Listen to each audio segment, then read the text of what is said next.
Mira, yo a los 60 era niña todavía, aunque tengo hermanos mayores, perdón, y era muy tranquila, podías salir a jugar en la calle, podías hacer muchas más cosas que ahorita ves como con mucha preocupación. Yo a los 9 años podía ir a la tienda en la esquina sin miedo de que algo me pasara, ¿no?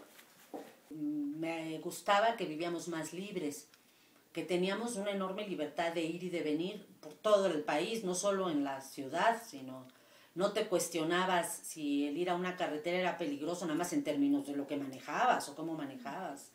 Y esa sensación de libertad, te digo, yo siendo niña me subía con mis hermanos mayores a cualquier camión, íbamos y veníamos en el transporte público sin miedo, algo que creo que mi hija ya no vivió.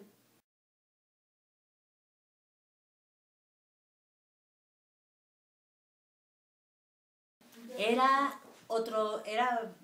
mucho más tranquila, yo te diría que más arbolada, pero no sé si es que me acuerde con romanticismo, ¿no? Pero no, pues no, los ejes viales no existían, el periférico iba vacío siempre, no había atascos.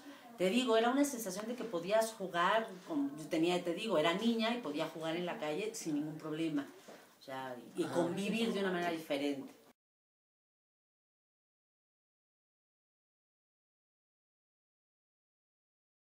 ¿Cómo se veía Sí, la sí me ciudad? acuerdo, porque una gente que trabajaba con mi papá vivía precisamente en Tlatelolco, en el edificio Chihuahua, que fue uno de los que estuvo muy involucrados, y mi papá fue con mucha atención en mi casa porque mi papá tuvo que ayudar a ir a sacarlo junto con su familia y se quedaron en mi casa pues unas 4 o 5 semanas. La ciudad estaba tensa, se corrían rumores y yo oía lo que decían mis papás y mis hermanos.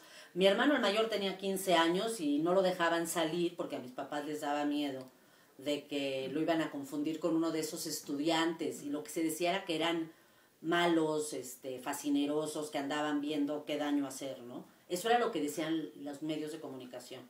Pues yo me Es, acuerdo que esa sensación, o sea, cuando mis papás no dejaban salir a mis dos hermanos mayores, de cuidado y no te vayan, al seguro te van a encarcelar. Y lo primero que se dijo, como no estaban ellos en una edad universitaria, es que eran malos, ya lo que decían los medios. Luego ya poco a poco, conforme te ibas enterando, pues se iban dando cuenta que esa había sido una versión oficial, nada más.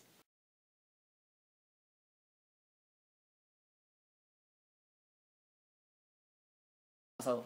Pues que había habido unos cuantos muertos, que había habido una revuelta, que había tenido que sofocar el ejército, pero iniciada por eso es lo que yo me acuerdo, iniciada por los estudiantes. También, claro que tengo una gran mezcla ya de lo que ha sido conociendo, Ajá. con la historia y con luego la narración de los hechos, y lo que en ese momento me acuerdo haber vivido.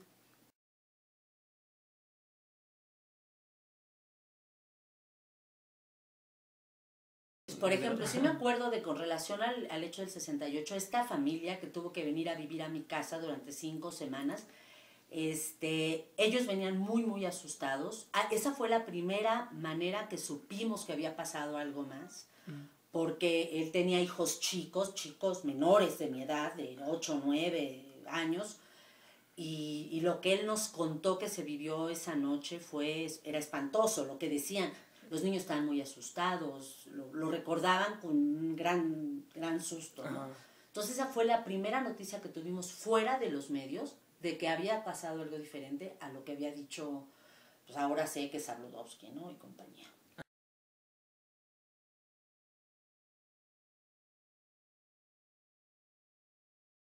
No, bueno, le sorprendía, por ejemplo, que las universidades privadas hubieran participado, la Ibero, entre otras, Ajá. hasta el frente de la marcha, ¿no? Cuando la marcha del silencio.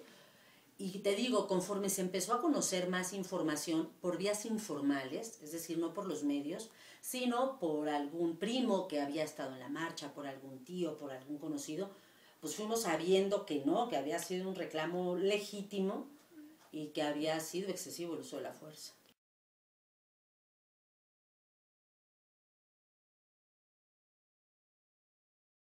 Mira, sí viví muy de cerca los Juegos Olímpicos porque mi papá estuvo en el comité organizador. Entonces, me acuerdo haber ido a los eventos, a la inauguración, a varios, y había mucha tensión. Eso era de las cosas que se comentaban en mi casa. estaban muy nerviosos cuando corría la antorcha. De hecho, varios miembros del Comité Olímpico tuvieron que correr con la antorcha por miedo a que algo pasara. No pasó nada. Se sentía muy tenso, nos revisaron mucho. Te digo, mi papá había trabajado en el comité organizador, entonces por eso entramos. Los gafetes eran unos gafetes de metal muy pesados, van a que ver con todas estas cosas que ahora hay. Y sí nos revisaron mucho y había mucha tensión y había muchos gritos en contra del presidente. Había mucha seguridad, mucha policía, no me acuerdo si eran soldados o policías, pero sí me acuerdo de esa sensación de ser observados.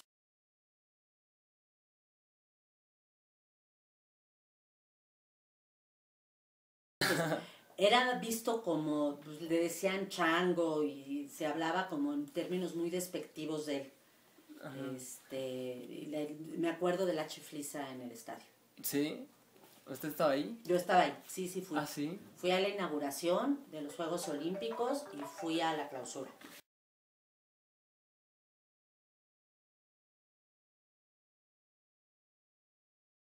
Eso no me acuerdo, o sea, no me acuerdo de la repetición. O sea, me acuerdo de la sensación de la vivencia, ¿no? De ese momento.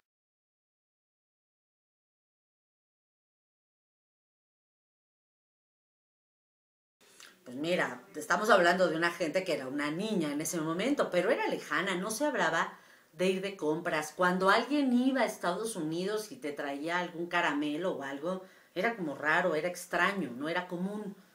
Era una imagen mucho más lejana que la que hay ahorita y una presencia también mucho más lejana que la que tenemos ahorita.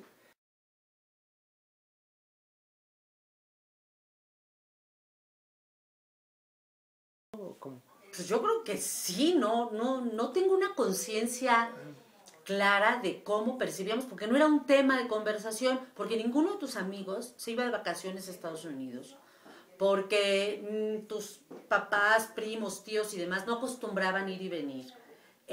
Para muchos era un camino a Europa, o sea, yo me acuerdo en mi casa de que se hablaba más de las perspectivas y de las ilusiones de viajar a Europa más que a Estados Unidos.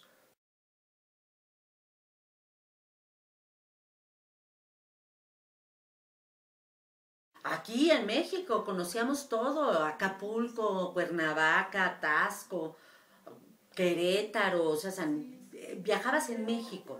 O sea, yo me acuerdo de las Semanas Santas en San Luis Potosí, de las vacaciones en Acapulco, de haber conocido Querétaro, San Miguel, Celaya, Guanajuato, ahí era donde íbamos. Nosotros íbamos nuestros amigos, o sea, no era Estados Unidos.